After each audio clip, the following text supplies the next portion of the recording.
নমস্কার বন্ধুরা, প্রত্যেকবারের মতো আজকেরও হাজির হয়ে গেলাম নতুন একটা রেসিপি নতুনভাবে আপনাদের সাথে শেয়ার করে নেওয়ার জন্য। আজকের আমি বানিয়ে দেখাবো করলা দিয়ে দুর্দান্ত স্বাদের একটা রেসিপি। এই পদ্ধতিতে যদি করলা রান্না করেন একটুও তেতো লাগবে না, তার সাথে বাচ্চা বড় সবাই ভীষণ খুশি হয়ে খাবে। করলা ভীষণ উপকারী একটা সবজি, বিশেষ করে যারা সুগার পেশেন্ট। বাচ্চাদেরকে আমরা করলা কোনো মতেই খাওয়াতে পারি না, তবে এই পদ্ধতিতে যদি রান্না করেন তারা কিন্তু বুঝতেই পারবে না যে করলা খাচ্ছে। আমি প্রথমে করলাগুলোকে ভালো করে ধুয়ে নিয়েছিলাম। এখন এই রকম মোটা আর চাকা চাকা করে কেটে নিলাম। একই রকম পদ্ধতিতে সমস্ত করলাগুলোকে আমি কেটে রেডি করে নিলাম। দেখুন, এখন কাটা করলাগুলোকে একটা পাত্রের মধ্যে আমি তুলে নিলাম।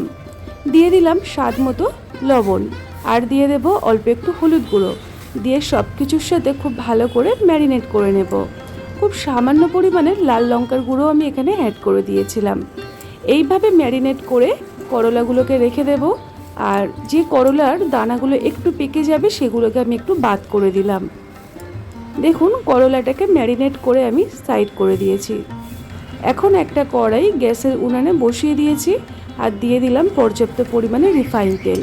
তেলটা গরম হওয়ার সঙ্গে সঙ্গে আমি 1 মুঠোর মতো চীনাবাদাম ভালো করে গরম করে নিয়েছি। তারপরে আমি তার মধ্যে দিয়ে দিলাম আদা, কাঁচা লঙ্কা আর একটা গোটা টমেটো, আর দিয়ে দিলাম 1 চামচ পরিমাণে সাদা তিল। সমস্ত উপকরণকে ভালো করে ভেজে নিতে হবে। প্রথমে বাদামটা দেওয়ার সঙ্গে সঙ্গেই কিন্তু সবগুলোকে দেব না, বাদামটা কিছুক্ষণ ভেজে নিয়ে তারপরে আমি এখানে বাকি উপকরণগুলো অ্যাড করে দিলাম। সবার শেষে আমি 1 চামচ পরিমাণে গোটা ধনে, সেটাও কিন্তু তেলের মধ্যে ভেজে নেব। সমস্ত উপকরণ আমার দেখুন ভাজা হয়ে এসেছে। সবার শেষে আমি দিয়ে দেব খুব সামান্য পরিমাণে সাদা গোটা জিরে। এখন এই সব উপকরণ হাতের সময় নিয়ে কয়েক সেকেন্ড ভেজে নেব। মোটামুটি 1 মিনিটের মতো ভেজে নিলেই কিন্তু মশলাগুলো ভালোভাবে ভাজা হয়ে যাবে। এখন এগুলোকে আমি তুলে আলাদা একটা পাত্রে ঠান্ডা করার জন্য রেখে দেব। এই মশলাটা দেওয়ার জন্য এই করলার রেসিপিটি এতটা টেস্টি হয় আপনাদেরকে আমি বলে বোঝাতে পারবো না। গরম গরম ভাত দিয়ে প্রথম পাতে মেখে খেতে জাস্ট অসাধারণ লাগে। তো দেখুন, আমি সমস্ত উপকরণ একটা পাত্রের মধ্যে তুলে নিলাম। এখন একটা মিক্সিং জারের মধ্যে সমস্ত যে মশলাগুলো আমি ভেজে রেডি করলাম তা দিয়ে দিলাম। অল্প একটু জল দিয়ে মিহি করে বেটে নেব। রেসিপি তৈরি করার জন্য মশলা আমাদের একদম রেডি। এই মশলাটার জন্যই কিন্তু আজকের রেসিপিটি হবে একদম পারফেক্ট। কড়াইতে অল্প একটু তেল ছিল, সেই তেলের মধ্যে ম্যারিনেট করে রাখা করলাগুলোকে আমি অ্যাড করে দিয়েছি। খুব সামান্য পরিমাণে তেল দেখলেন আপনারা, অল্প একটু তেল কিন্তু লাগবে করলাটাকে ভেজে নেওয়ার জন্য। সমস্ত করলাগুলোকে ভালো করে উল্টে পাল্টে নাড়িয়ে চাড়িয়ে এখন আমি ঢাকনা দিয়ে কয়েক মিনিট অপেক্ষা করব, যাতে করে করলাগুলো একটু ভাজা হয়ে যায়। আর করলা বা যে কোনো সবজির দেখবেন একটা কাঁচা গন্ধ থাকে, সেটা পুরোপুরি কেটে যাবে। তো আমি করলাগুলোকে একটা সাইড যেগুলো ভাজা হয়ে গেছে অপর সাইডটা উল্টে দিচ্ছি। একই রকমভাবে করলাগুলোকে আরও আমি মোটামুটি 1 মিনিটের মতো ভেজে নিলাম। এখন একটা পাত্রের মধ্যে করলাটাকে তুলে সাইড করে রেখে দেব। আজকের রেসিপিটি তৈরি করার জন্য করলাটাকে ঠিক এই রকমভাবে আমি রেডি করে নিচ্ছি। তো দেখুন, এখানে আমি করলাগুলোকে এইভাবে রেডি করলাম। এখন ওই কড়াইয়ের মধ্যে দিয়ে দেব আরও 2 চামচ পরিমাণে রিফাইন তেল। তেলটাকে ভালো করে গরম করে এর মধ্যে একটা ফোড়ন অ্যাড করব। সেটা হলো খুব সামান্য পরিমাণে সাদা জিরে আর একটা গোটা শুকনো লঙ্কা। দিয়ে দেব সামান্য পরিমাণে হিং আর ফোড়ন সমস্তটা কয়েক সেকেন্ড অপেক্ষা করব ভালো করে ভাজা পর্যন্ত। একটু ভাজা হয়ে গেলে আমি সমস্ত ফোড়নগুলোকে ভালোভাবে নাড়িয়ে চাড়িয়ে নেব। তারপরে এখানে অ্যাড করে দেব আগের থেকে পেস্ট করে রাখা মশলা। বন্ধুরা, যেহেতু আমি আজকে সম্পূর্ণ নিরামিষ পদ্ধতিতে করলার রেসিপিটি তৈরি করছি, তাই আমি এইখানে এই মশলাগুলো অ্যাড করছি। আপনারা আমিষ দিনের জন্য করলে পেঁয়াজ আর রসুন এখানে অ্যাড করতে পারেন, তবে আমি সাজেস্ট করব আপনারা কিন্তু এই রেসিপিটি এইভাবে একবার হলো ট্রাই করে দেখবেন। এখানে দিয়ে দেব কিছু গুঁড়ো মশলা, হলুদ গুঁড়ো, লাল লঙ্কার গুঁড়ো, কাশ্মীরি রেড চিলি পাউডার, অল্প একটু চিনি। চিনিটা দিলে মিষ্টি হবে না, তবে সব রকম যে মশলার একটা স্বাদ থাকে সেটার ব্যালেন্সটা বজায় হবে আর খুব সুন্দর একটা মিষ্টি কালার আসবে রেসিপিতে। এখন আমি সব কিছুকে ভালো করে নাড়িয়ে চাড়িয়ে ঢাকনা দিয়ে কিছুক্ষণ রেখে দেব। মোটামুটি কয়েক সেকেন্ড আমি অপেক্ষা করেছিলাম, তারপরে ঢাকনাটাকে খুলে আবারও ভালো করে নাড়িয়ে চাড়িয়ে দেব।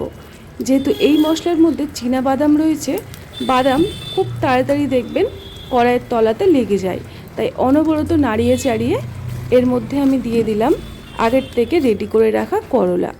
করলাটাকে দিয়ে সমস্ত মশলার সাথে খুব ভালো করে নাড়িয়ে চাড়িয়ে নেব।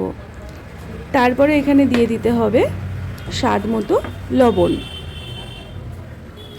যেহেতু আগে আমি করলা লবণ দিয়ে ম্যারিনেট করে রেখেছিলাম, তাই অল্প একটু লবণ আমি এখানে অ্যাড করে দিলাম।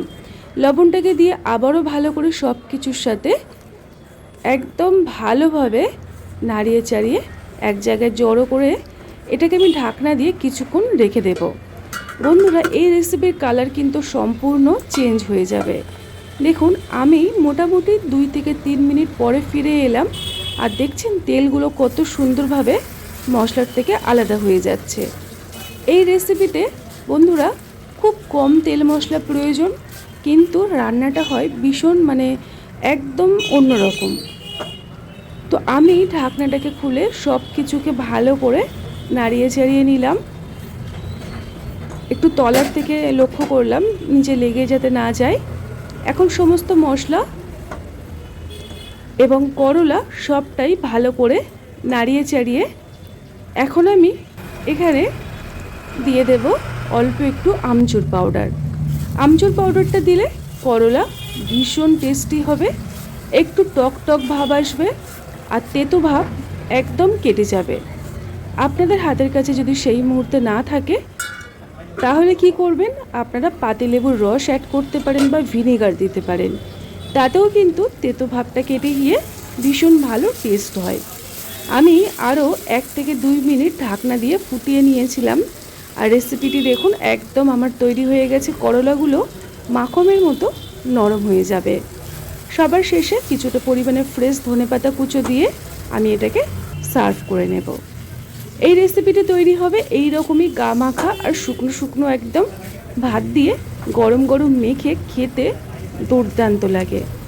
যারা বলে করলা খাবো না বা করলা খাই না, তাদেরকে আপনারা কিন্তু এই রকমভাবে যদি করলা রান্না করে দেন, তারা কিন্তু বুঝতেই পারবে না যে করলা খাচ্ছে, আর তারা বারে বারে করলা খাওয়ার আবদার করবে।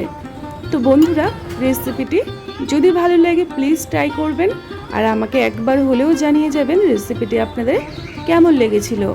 আজকের মতো এই পর্যন্ত। সবাই ভালো থাকবেন, সুস্থ থাকবেন, টাটা।